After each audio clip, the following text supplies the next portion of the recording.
Hey, welcome back to Adult Brain for this experimental live read of the MAGUS book 2. I'm Graham, one of the narrators, just to show you the human element of this work. I guess I should look more at the camera. I don't like looking at the camera. But this is first of all, we don't recommend practicing any of this work at all.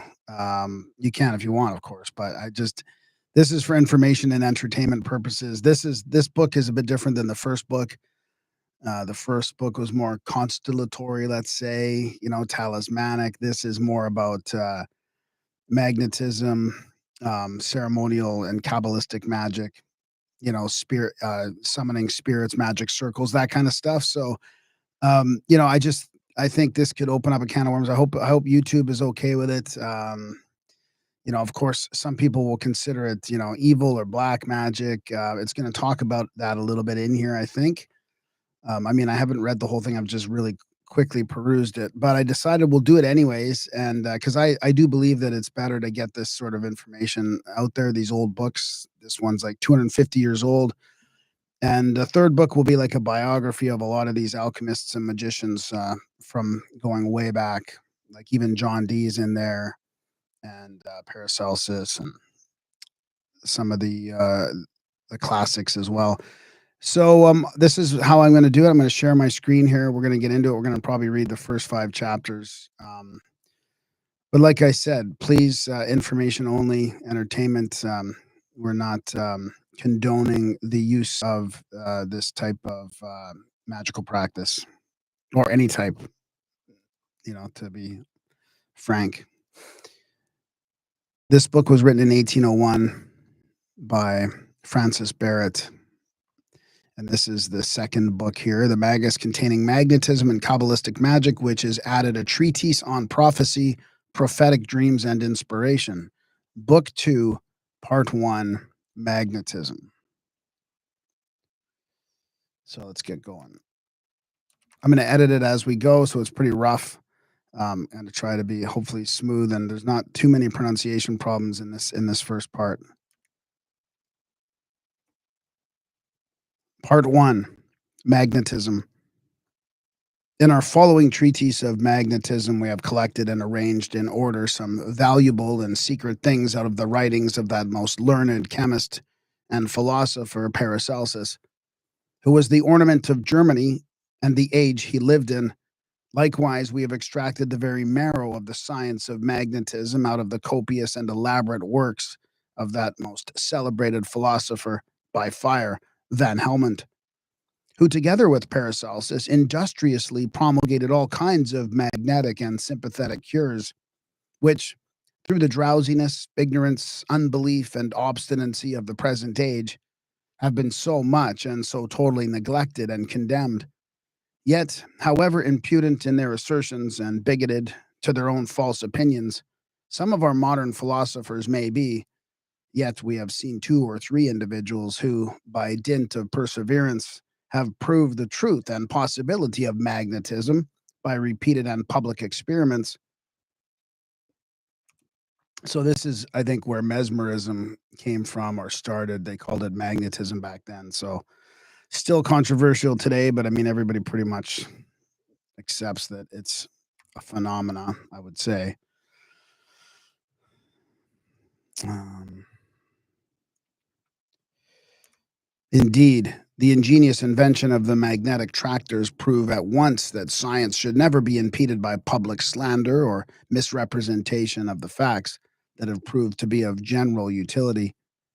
And we do not doubt that we shall. I'm going to just redo that one quickly. And we do not doubt but that we shall be able to shew by the theory and practice delivered in the sequel that many excellent cures may be performed by a due consideration and attentive observance of the principles upon which sympathy, antipathy, magnetic attraction, etc., are founded, and which will be fully illustrated in the following compendium. We shall hasten to explain the first principles of magnetism by examining the magnetic or attractive power. Chapter 1. The magnetic or attractive power or faculty. As concerning an action locally at a distance, wines do suggest a demonstration unto us. For every kind of wine, although it be bred out of co-bordering provinces, and likewise more timely blossoming ever. I'm just going to redo that quickly.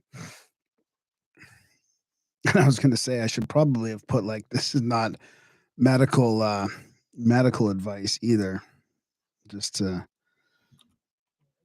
be sure YouTube doesn't get us on that. I got to change my speaker here. It's going to echo. Okay, I'm going to just redo that quickly. For every kind of wine, although it be bred out of co-bordering provinces and likewise more timely blossoming elsewhere, yet it is troubled while our country vine flowereth. Neither doth such a disturbance cease as long as the flower shall not fall off from the vine, which thing surely happens either from a common motive cause of the vine and wine, or from a particular disposition of the vine, the which indeed troubles the wine and doth shake it up and down with a confused tempest. Or likewise, because the wine itself doth thus trouble itself of its own free accord, by reason of the flowers of the vine, or both, the which latter, if there be a foretouched conformity, consent, co-grieving, or congratulation. Is that congratulation? Congratulation, yeah. At least that cannot be done by an action at a distance. To wit, if the wine be troubled in a cellar underground, whereunto no vine perhaps is near for some miles, neither is there any discourse of the air underneath the earth, with the flower of the absent vine. But if they still accuse a common cause for such an effect, they must either run back to the stars, which cannot be controlled by our pleasures and liberties of boldness, or I say, we return to a confession of an action at a distance, to wit, that some one and the same, and as yet unknown spirit, the mover, doth govern the absent wine, and the wine which is at a far distance, and makes them to talk and suffer together. But as to what concerns the power of the stars, I am unwilling, as neither dare I, according to my own liberty, to extend the forces, powers, or bounds of the stars beyond or besides the authority of the sacred text, which faith, it being pronounced from a divine testimony, that the stars shall be unto us for signs, seasons, days, and years, by which rule a power is never attributed to the stars, that wine bred in a foreign soil and brought unto us from far doth disturb, move, or render itself confused. For the vine had at some time received a power of increasing and multiplying itself before the stars were born, and vegetables were before the stars, and the imagined influx of these. Wherefore also they cannot be things conjoined in essence, one whereof could consist without the other.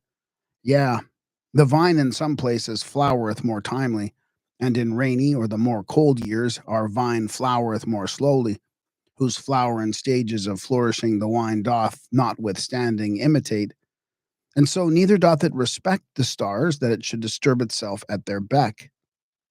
In the next place, neither doth the vine hearken unto the flourishing or blossoming of any kind of capers, but of the wine alone. And therefore we must not flee unto a universal cause, the general or universal ruling era of worldly successive change. To wit, we may rather run back unto impossibilities and absurdities than unto the most near commerces of resemblance and unity, although hitherto unpassable by the schools. Moreover, that thing doth as yet far more manifestly appear in ale or beer.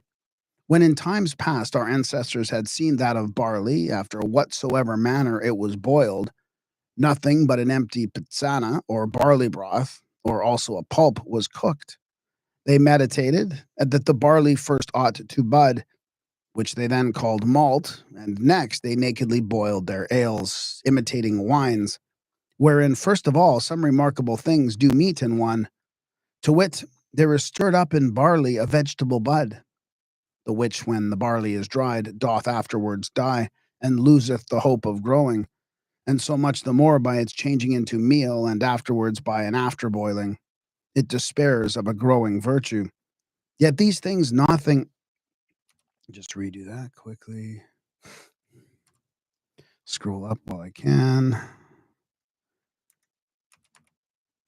Yet these things nothing hindering, it retains the winy and intoxicating spirit of aqua vitae, the which notwithstanding it doth not yet actually possess, but at length in number of days it attaineth it by virtue of a ferment, to wit, in the one only bosom of one grain, one only spirit is made famous with diverse powers, and one power is gelded, another being left, which thing indeed doth as yet more wonderfully shine forth, when as the ale or beer of malt disturbs itself while the barley flowereth, no otherwise than as wine is elsewhere wont to do, and so a power at far absent,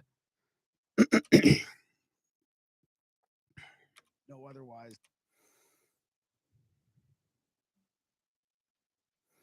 Just gonna redo that.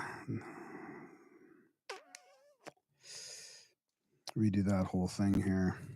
I didn't know so much. The ale or beer of malt was gonna be about alcohol, this type of spirits. When as the ale or beer of malt disturbs itself while the barley flowereth, no otherwise than as wine is elsewhere wont to do, and so a power at a far and so a power at a far absent distance is from hence plain to be seen. For truly there are cities from whom peasant. Let's see. I'll redo that one quickly. For truly there are cities from whom pleasant meadows do expel the growing of barley for many miles, and by so much the more powerfully do ales prove their agreement with the absent flowering barley, inasmuch as the gelding of their power hath withdrawn the hopes of budding and increasing. And at length the aqua vitae, being detained and shut up within the ale, hogshead and prison of the cellar, cannot with the safety of the ale or beer wandering for some leagues unto the flowering ear of barley, that thereby, as a stormy retainer, it may trouble the remaining ale with much confusion. Certainly there is a far more quiet passage for a magnetical or attractive agreement among some agents at a far distance from each other, than there is to dream an aqua vitae wandering out of the ale of a cellar unto the flowering barley, and from thence to return unto the former receptacles of its pencase and ale. But the sign imprinted by the appetite of a woman great with child on her young doth fitly and alike clearly confirm a magnetism or attractive faculty and its operation at a distance. To wit, let there be a woman great with child, which desires another cherry, but let her but touch her forehead or any other place with her finger, without doubt, the young is signed in its forehead with the image of the cherry, which afterwards doth every year wax green, white, yellow, and at length looks red, according to the tenor of the trees. And it much more wonderfully expresses the same successive alteration of maturities in Spain than in Germany. And so hereby an action at a distance is not only confirmed, but also a conformity or agreement of the essences of the cherry tree in its wooden and fleshly trunk, a consanguinity or near affinity of a being impressed upon the part by an instantaneous imagination and by a successive course of the years of its kernel. Surely the more learned ought not to impute those things unto evil spirits which, through their own weakness, they are ignorant of. For these things do on all sides occur in nature, the which, through our slenderness, we are not able to unfold. For to refer whatsoever gifts of God are in nature, because our dull capacity does not comprehend the same rightly, to the devil, shews both ignorance and rashness, especially when, as all demonstration of causes from a former thing, or cause is banished from us, and especially from Aristotle, whom was ignorant of all nature, and deprived of the good gifts which descend from the Father of lights, unto whom be all honor and glory. Note, we may, by the aforesaid chapter, see the wonderful working power of the attractive or universal spirit, which can by no other means be so clearly demonstrated as by the sympathies in natural things, which are inherent throughout all nature. And upon this principle of sympathy and antipathy, we say, is founded that spiritual power which tends to things and objects remote one from the other, i.e., a magnetic attraction, which does actually exist, as we shall clearly prove by experiment where we fully shew the action and passion that is between natural spirits, by which means wonderful effects are produced which have ignorantly been attributed to diverse superstitions, as sorcery, enchantment, necromancy, or the black art, etc.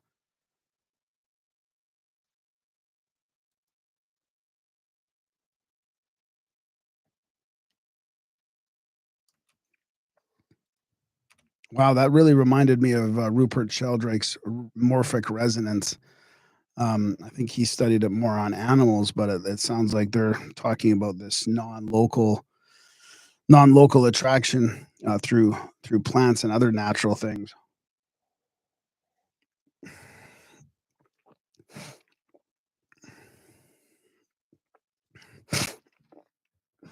Excuse me.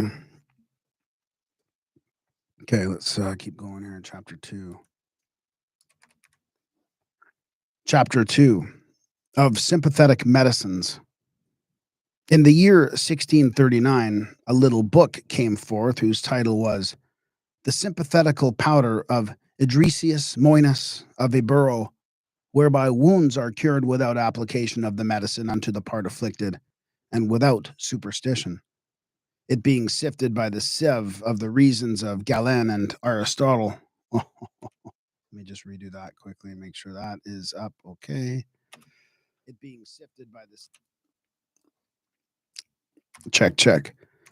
It being sifted by the sieve of the reasons of Galen and Aristotle, wherein it is Aristotetically,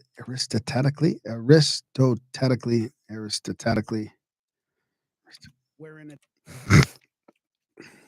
excuse me, wherein it is Aristotetically sufficiently proved whatsoever the title of it promises, but it hath neglected the directive faculty or virtue, which may bring the virtues of the sympathetic powder received in the bloody towel or napkin into the distant wound. Truly, from a wound, the venal blood or corrupt pus or sanies from an ulcer being received in the towel do receive indeed a balsam from a sanative or healing being. I say from the power of the vitriol, a medicinal power connected and limited in the aforesaid mean, but the virtues of the balsam received are directed unto the wounded object, not indeed by an influential virtue of the stars, and much less do they fly forth of their own accord unto the object at a distance. Therefore, the ideas of him that applieth the sympathetical remedy are connected in the mean, and are made directresses of the balsam unto the object of his desire, even as we have above also minded. Just scroll up a bit, even as we have above, even as we, all these compound sentences make it easier. Even as we have above also minded by injections concerning ideas of the desire. Moines. Thought it was Moines. So then they spelt it wrong. I'll do it based on the first time I pronounced it. Moines. Moines supposed that the power of sympathy depends upon the stars because it is an imitator of influences, but I draw it out of a much nearer subject, to wit, out of directing ideas begotten by their mother charity, or a desire of goodwill. For from hence does that sympathetic powder operate more successfully, being applied by the hand of one than another. Therefore, I have always observed the best process whereby the remedy is instituted by a desire of charity, but that it doth succeed with small success, if the operator be a careless or drunken person. And from hence, I have more esteemed the stars of the mind in sympathetical remedies than the stars of heaven.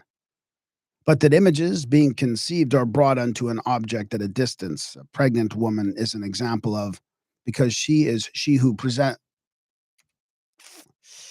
So I think they're talking about intention here as opposed to constellatory powers. But that images being which is pretty interesting that they were noticing that back then, that somebody that was healing through charity and not drunkenness did a better job.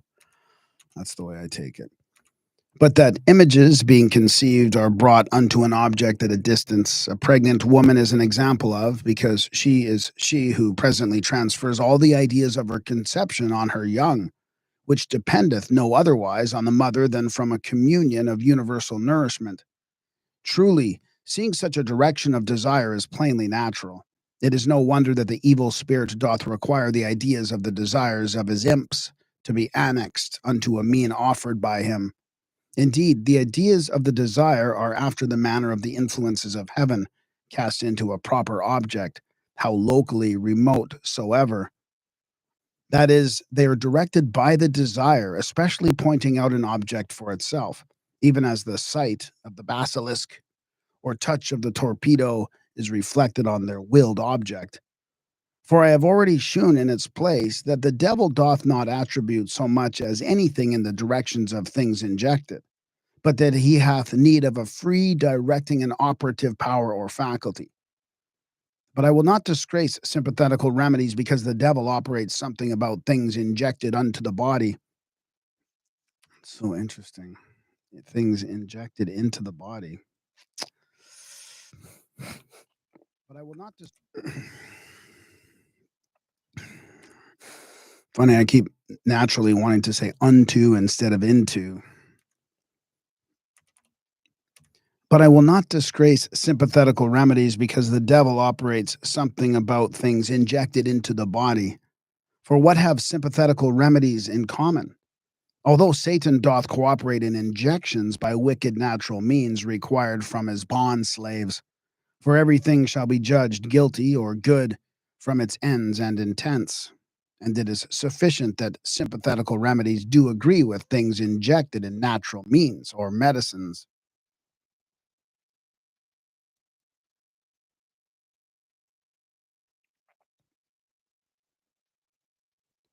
Chapter 3 of the magnetic or sympathetic unguent, the power of sympathy, armary unguent, curing of wounds, ecstasies, witchcraft, mummies, etc. We shall now show some remarkable operations that are effected by magnetism and founded upon natural sympathy and antipathy. Likewise, how by these means some extraordinary cures may be performed. The goodness of the Creator everywhere where extended.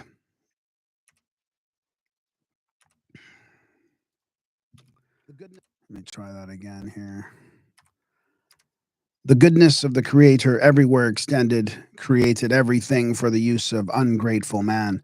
Neither did he admit any of the theologists or divines as assistants in counsel, how many or how great virtues he should infuse into things natural. But there are those who venture to measure the wonderful works of God by their own sharpened and refined wit, whereby they deny God to have given such virtue to things, as though man, a worm, was able, by his narrow and limited capacity, to comprehend omniscience. He therefore measures the minds of all men by his own, who think that cannot be done, which they cannot understand. They, therefore, can only develop the mysteries of nature, who, being versed in the art of Kabbalah, fire, and magic, examine the properties of things and draw from darkness into light the lurking powers of man, animals, vegetables, minerals, and stones, and separating the crudities, dregs, poisons, heterogeneities that are the thorns implanted in virgin nature from the curse. For an observer of nature sees daily she doth distill, sublime, calcine, ferment, dissolve, coagulate, fix, etc. Therefore, we who are the ministers of nature do separate, etc., finding out the causes and effects of every phenomena she produces. Now, as magnetism is ordained for the use of man and for the curing of the various disorders incident to human nature, we shall first touch upon the grand subject of magnetism, known to possess wonderful properties and which are not only evident to every eye, but shew us sufficient grounds for our admitting the possibility and reality of magnetism in general. Excuse me.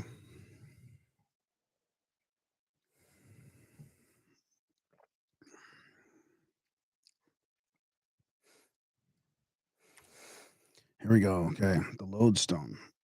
Hmm. The lodestone possesses an eminent medicinal faculty against many violent and implacable disorders.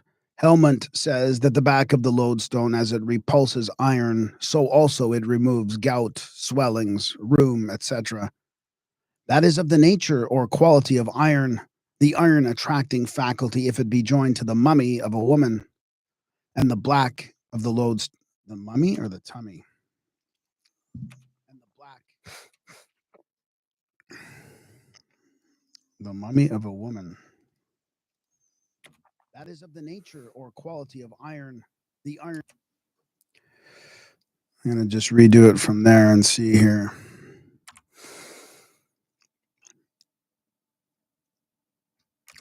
The iron attracting faculty, if it be joined to the mummy of a woman, and the back of the lodestone be put within her thigh, and the belly of the lodestone on her loins, it safely prevents a miscarriage already threatened. But the belly of the lodestone applied within the thigh and the back of to her loins, it doth wonderfully facilitate her delivery. Likewise, the wearing the lodestone cases and prevents the cramp, and such like disorders and pains. Aldericus Balk, a Dominican friar, published a book at Frankfurt in the year 1611 concerning the lamp of light. Whoops. I love that guy's name.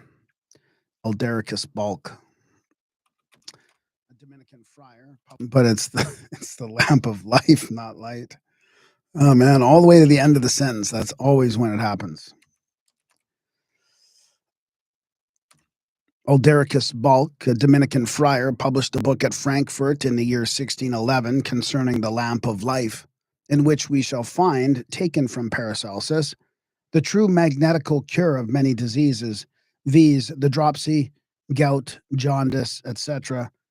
For if thou shalt enclose the warm blood of the sick in the shell and white of an egg, which exposed to a nourishing warmth, and this blood being mixed with a piece of flesh thou shalt give to a hungry dog, the disorder departs from thee into the dog, no otherwise than the leprosy of Naaman passed over into Gehazi through the execration of the prophet.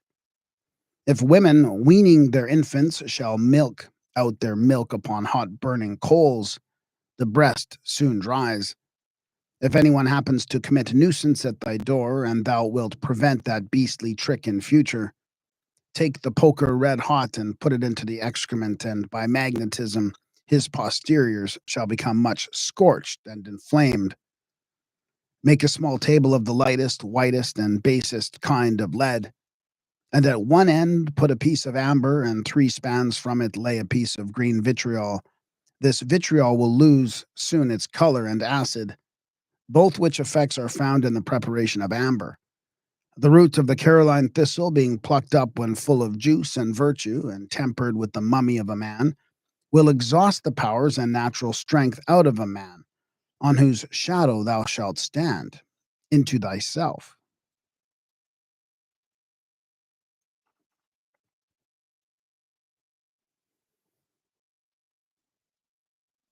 Chapter 4 of the Armary, Unguent, or Weapon Salve, etc. The principal ingredient in this confection is the moss of a dead man's skull, which Van Helmont calls the excrescencies or superfluities of the stars. Now the moss growing on the skull of a dead man, seeing it has received its seed from the heavens, but its increase from the mummial marrow of the skull of man, or tower of the microcosm, has obtained excellent astral and magnetic powers beyond the common condition of vegetables, although herbs, as they are herbs, want not their own magnetism. Now the magnetism of this unguent draws out that strange disposition from the wound, which otherwise, by a disunion of the parts that held together, and by which, I say, strange disposition and foreign quality is produced, from whence it slips, not being overburdened or pressed by an accident, suddenly grow together. And this is effected by the armory unguent or weapon salve. From this it appears that the unguent or weapon salve, its property is to heal subtly and perfectly without pain, costs, peril, or loss of strength. Hence it is manifest that the magnetical virtue is from God. It is now seasonable to discover the immediate cause of magnetism in the unguent, First of all, by the consent of mystical divines, we divide man into the external and internal man, assigning to both the powers of a certain mind or intelligence. For so there doth a will belong to flesh and blood, which may not be either the will of man or the will of God. And the Heavenly Father also reveals some things unto the more inward man, and some things flesh and blood reveals, that is, the outward and sensitive or animal man. For how could the service of idols, envy, etc., be rightly numbered among the works of the flesh, seeing they consist only in the imagination, if the flesh had not also its own imagination and elective will? Furthermore, that there are miraculous ecstasies belonging to the more inward man is beyond dispute. That there are also ecstasies in the animal man, by reason of an intense or heightened imagination, is without doubt. Martin del Rees, an elder of the Society of Jesus, in his magical disquisitions or inquiries, makes mention of a certain young man in the city Insulis that was transported with so violent a desire of seeing his mother that through the same intense desire, as if being wrapped up by an ecstasy, he saw her perfectly, although many miles absent from thence, and returning again to himself, being mindful of all that he had seen, gave many true signs of his true presence with his mother. Oh, shit. Uh-oh. I have to try to figure out this undo delete. Hopefully that works. It usually takes a few. I hit two. Uh-oh.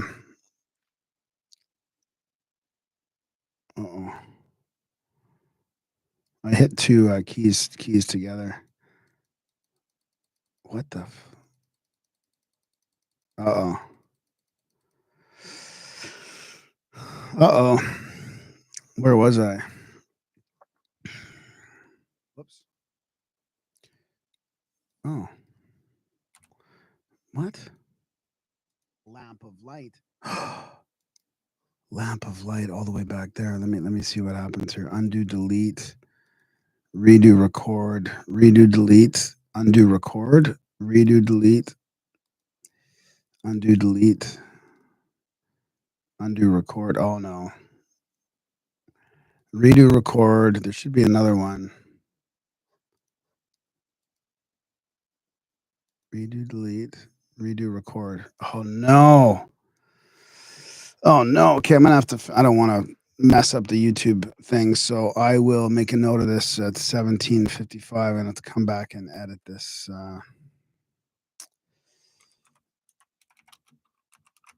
Edit this massive deletion here. I was just gonna say too. That sounds like an ancient OBE experience. So I will just start from where we are, and I'll come back and edit that later.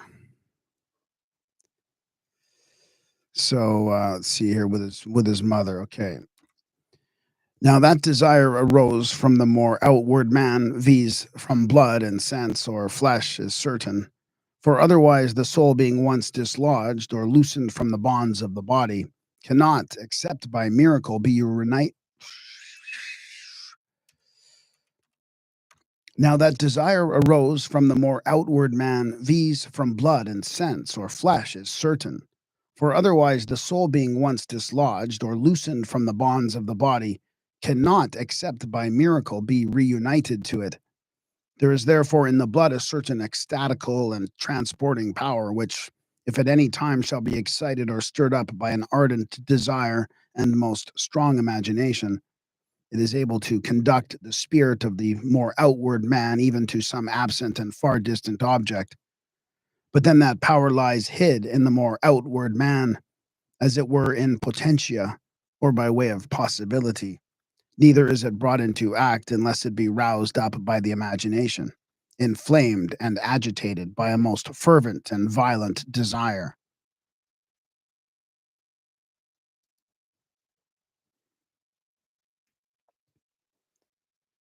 Chapter 5. Of the imaginative power and the magnetism of the natural spirits, mummial attraction, sympathies of astral spirits with their bodies, upon which the whole art of necromancy is founded. Moreover, when as the blood is after some sort corrupted, then indeed all the powers thereof, which without a foregoing excitation of the imagination were before in possibility, are of now their own accord drawn forth into action. For though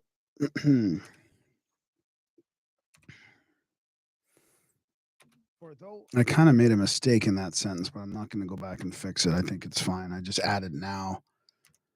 For through corruption of the grain, the seminal virtue, otherwise drowsy and barren, breaks forth into act, because that seeing the essences of things and their vital spirits know not how to purify by the dissolution of the inferior harmony, they sprung up as surviving afresh. For from thence it is that every occult property, the compact of their bodies being by foregoing digestion, which we call putrefaction, now dissolved, comes forth free to hand, dispatched, and manifest for action. Therefore, when a wound, through the entrance of air, hath admitted of an adverse quality, from whence the blood forthwith swells with heat or rage in its lips, and otherwise becomes mattery, it happens that the blood in the wound just made by reason of the said foreign quality doth now enter into the beginning of some kind of corruption, which blood being also then received on the weapon or splinter thereof is besmeared with the magnetic unguent, the which entrance of corruption mediating the ecstatical. Let me redo that one quickly. Excuse me. The which entrance of corruption mediating the ecstatical power lurking potentially in the blood is brought forth into action, which power, because it is an exiled returner unto its own body by reason of the hidden ecstasy, hence that blood bears an individual respect unto the body. Whoops. Let me redo that one quickly. Hence that blood.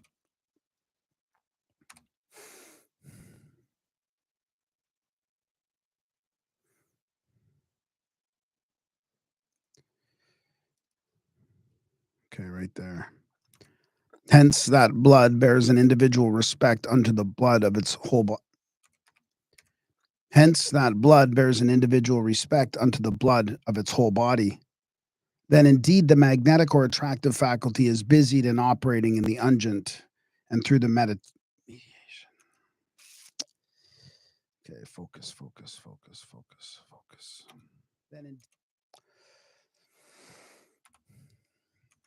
Then indeed the magnetic or attractive faculty is busied and operating in the unguent and through the mediation of the ecstatical power. For so I call it for want of an etymology, sucks out the hurtful quality from the lips of the wound, and at length, through the mummial, balsamical, and attractive virtue, attain in the unguent, the magnetism is perfected.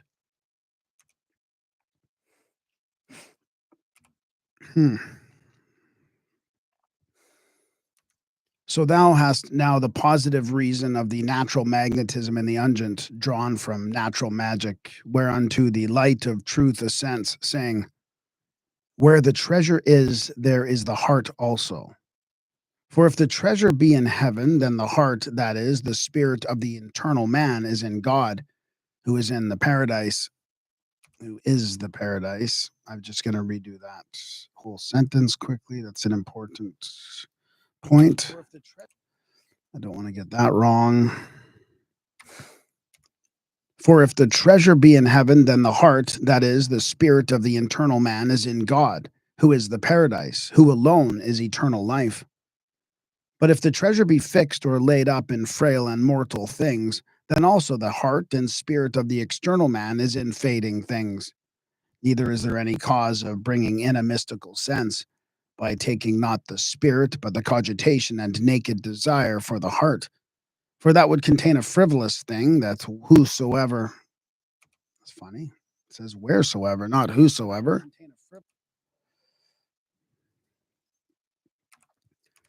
For that would contain a frivolous thing, that wheresoever a man should place his treasure in his thought or cogitation, there his cogitation would be. Also, truth itself doth not interpret the present text mystically. I couldn't say that. Also, truth itself doth not interpret the present text mystically, and also by an example adjoined, shews a local and real presence of the eagles with the dead carcass. So also that the spirit of the inward man is locally in the kingdom of God in us, which is God himself, and that the heart or spirit of the animal or outward sensitive man is locally about its treasure. What wonder is it that the astral spirits of carnal or animal man should, as yet, after their funerals, shew themselves as in a bravery, wandering about their buried treasure, whereunto the whole of necromancy, or art of divination by calling of spirits, of the ancients hath enslaved itself. I say therefore that the internal man is an animal or living creature, making use of the reason and will of blood, but in the meantime, not barely an animal, but moreover the image of God. Logicians therefore may see how definitely, defectively, I gotta redo that. Logicians therefore may see how defectively they define a man from the power of rational discourse. But of these things more elsewhere.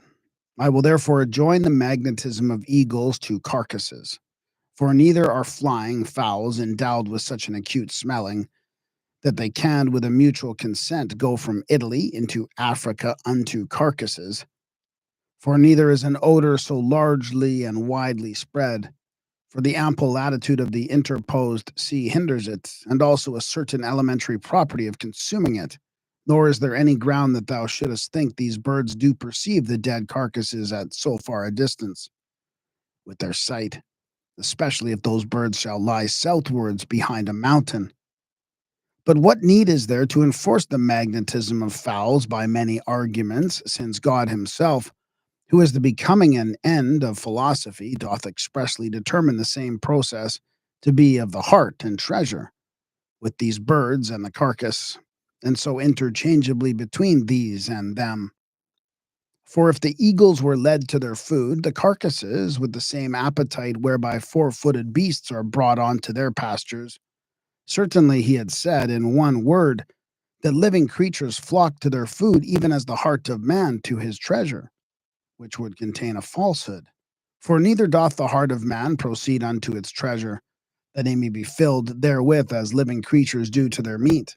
And therefore the comparison of the heart of man and of the eagle lies not in the end for which they tend or incline to a desire, but in the manner of tendency, namely that they are allured and carried on by magnetism, really and locally. Therefore, the spirit and will of the blood fetched out of the wound, having intruded itself into the ointment by the weapon being anointed therewith, do tend towards their treasure, that is, the rest of the blood, and yet enjoining the life of the more inward man. But he saith by a peculiar testimony that the eagle is drawn to the carcass, because she is called thereunto by an implanted and mummial spirit of the carcass, but not by the odor of the purifying body. For indeed that animal, in assimilating, appropriates to himself only this mummial spirit. For from thence it is said of the eagle in a peculiar manner, my youth shall be renewed as the eagle's. For truly the renewing of her youth proceeds from an essential attraction.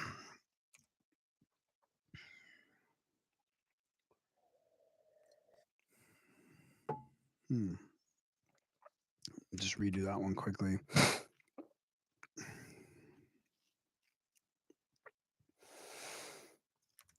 For truly the renewing of her youth proceeds from an essential extraction of the mummial spirit being well refined by a certain singular digestion proper to that fowl, and not from a bare eating of the flesh of the carcass. Otherwise dogs also and pies would be renewed, which is false. Thou wilt say that it is a reason far-fetched in behalf of magnetism, but what wilt thou then infer thereupon?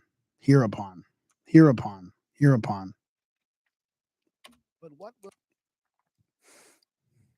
check? But what wilt thou then but what wilt thou then infer hereupon, if that which thou confesseth to be far remote for thy capacity of understanding, that shall also with thee be accounted to be fetched from far? Truly, the book of Genesis avoucheth that in the blood of all living creatures doth their soul exist. For there are in the blood certain vital powers, the which, as if they were soulified or enlivened, do demand revenge from heaven, yeah, and judicial punishment from earthly judges on the murderer. Excuse me.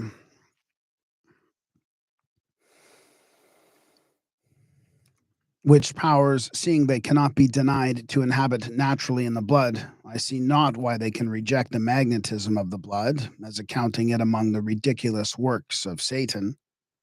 This I will say more, to wit, that those who walk in their sleep do by no other guide than the spirit of the blood, that is, of the outward man, walk up and down, perform business, climb walls, and manage things that are otherwise impossible to those that are awake. I say by a magical virtue, natural to the move. I say, just going to redo that one quickly. Scroll up while I can.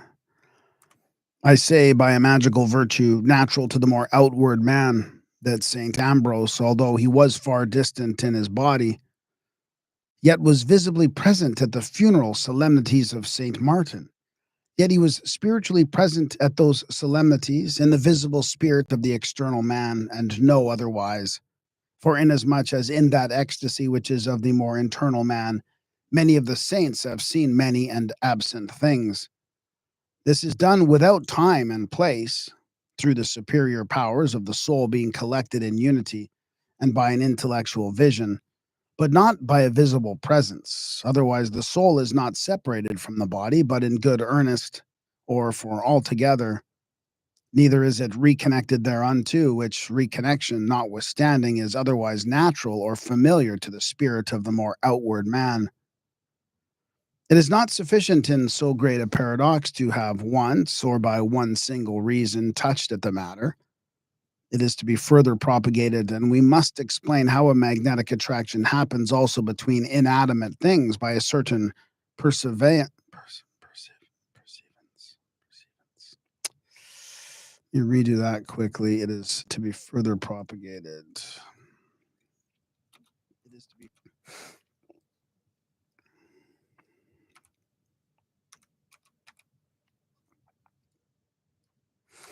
All right, check. Almost at the end of this day in this chapter here.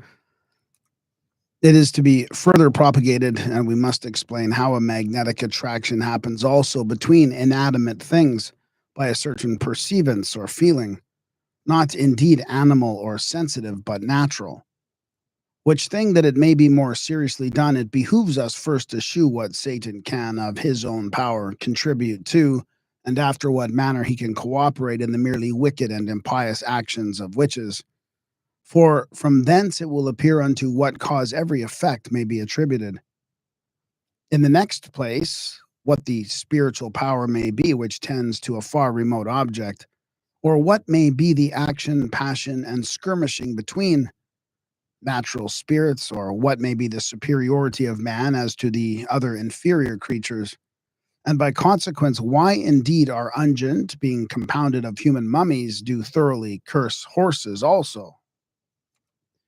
Not curse, cure. That's quite a difference there. I better redo that. And by consequence, why indeed are. And then I'm going to read that footnote, and then we're done. And by consequence, why indeed are Unguent, being compounded of human mummies, do thoroughly cure horses also. We will explain the matter in the following chapter. Footnotes. This singular property of the blood, which Van Helmont calls vital powers, is no less wonderful than true, having been myself a witness of this experiment while in South Wales. It was tried upon a body that was maliciously murdered through the occasion of a quarrel overnight at an alehouse. The fellow who was suspected of the murder appeared the next day in public, seemingly unconcerned. The coroner's jury sat upon the body within 24 hours after this notable murder was committed, when the suspected was suddenly taken to custody and conveyed away to the same public house where the inquisition was taken. After some debate, one Dr. Jones desired the suspected to be brought into the room, which done, he desired the villain to lay his left hand under the wound, which was a deep gash on the neck and another on the breast. The villain plainly confessed his guilt by his trepidation, but as soon as he lightly laid his finger on the body, the blood immediately ran, about 6 or 7 drops, to the admiration of all present. If anyone doubts the truth of this narrative, however learned and profound he may think himself, let him call personally upon me, and I will give him such reference, and that truly respectable and fair as shall convince him of the fact. Francis Barrett.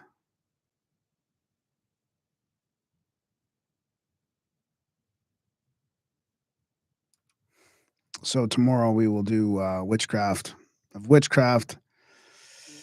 the Vital Spirit, etc. What's after that? The Magical Power. We'll keep plugging away at these small chapters. Oh, I can't do tomorrow, though. It'll probably be Friday when I come back. So, yeah, thanks for watching the beginning of this book 2 and the Magus, written in 1801. Some interesting stuff here. Of course, some of it's pretty obscure and a bit crazy, but they're trying to explain OBEs. It's interesting. They've got, they think the blood is the main power there, but I mean, you can't really blame them for trying to